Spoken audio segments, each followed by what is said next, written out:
So, the last ingredients na ilalagay ko sa aking beef, goat caldereta is green peas.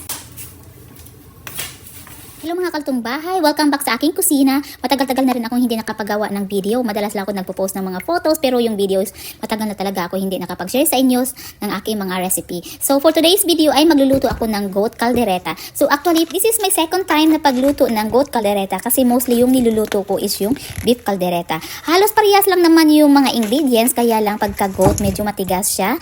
Medyo matagal-tagal yung pagluluto nito kasi nga medyo mas makunat yung meat nito compare sa beef. Marami sa atin yung hindi kumakain ng goat meat kasi sabi nila iba daw yung lasa, maamoy, mapanghi. May narinig din akong mga something na mapanghi daw yung goat. Pero para sa akin, depende sa pagluluto. Kasi nga, yung goat kasi, lalo na pagka male goat, sabi nila medyo malakas daw talaga yung amoy. Ewan ko lang kasi pangalawang beses ko na itong pagluluto, and then nung kabataan ko marami kaming kambing, minsan nagkakatay kami ng kambing, pero okay naman kasi depende yun sa inyong process kung paano nyo siya niluluto. Ako naman pag magluto, ayan, hinugasan ko talaga siya ng maigi, hinugasan ko yan ng ilang beses, and then binababad ko siya sa boiling water mga around 3 to 5 minutes bago ko siya igisa. And then pagdating naman sa paggisa, dinadamihan ko yung bawang at saka onions para mabango yung ating goat meat. Pagka makuha mo yung tamang process kung paano lutuin yung goat meat, naku, masabi mo na para siyang beef.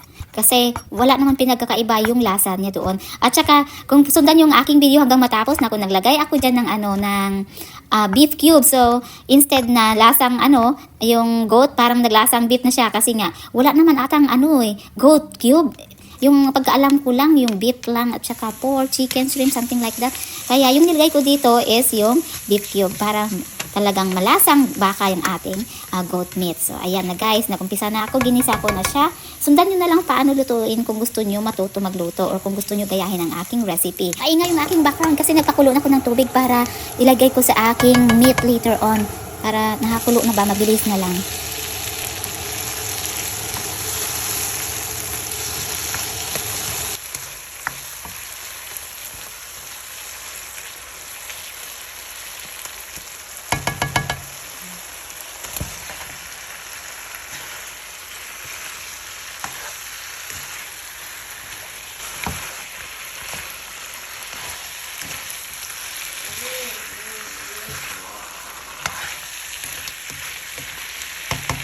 You know why they do that?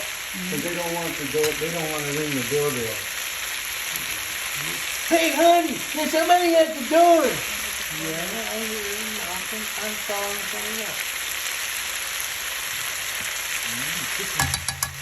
The ingredients, that's not included for the ingredients. Whatever you think about to put, you're gonna put something, and even if not that appropriate for this menu. Ang aking partner nag-suggest na ilagyan ko ng ganito, ganyan. Ganyan talaga siya. Kung ano yung naisipan niya ilagay, gusto niya ipalagay na hindi naman karapat-dapat dito sa aking menu. So bago ko siya i-boil, naglagay na ako ng mga seasoning, pero hindi pa sapat yun dahil nga pwede naman ako later on magdagdag. Kaya naglalagay ako in the first part para pag na-boil ko siya, medyo malasa ng ating meat pagka maluto. So ayan, naglagay ako ng ng liver spread, and then yung tomato sauce, and then yung kanina, yun yung beef cubes at saka yung mga other seasoning. So ilalaga ko siya dito hanggang sa mag-tender ang ating beef meat. Ay, sorry, lagi talaga akong nagbi-beef. Ang pala, goat meat. A few moments later.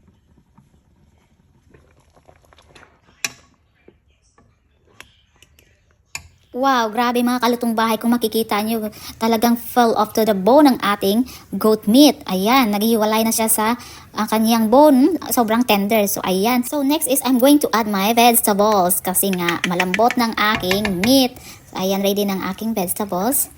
And then, lutuin na natin siya hanggang sa lumambot. And then, ayun na. Malapit na talaga tayong kumain ito. Or kami pala. So, sorry sa mga nanonood.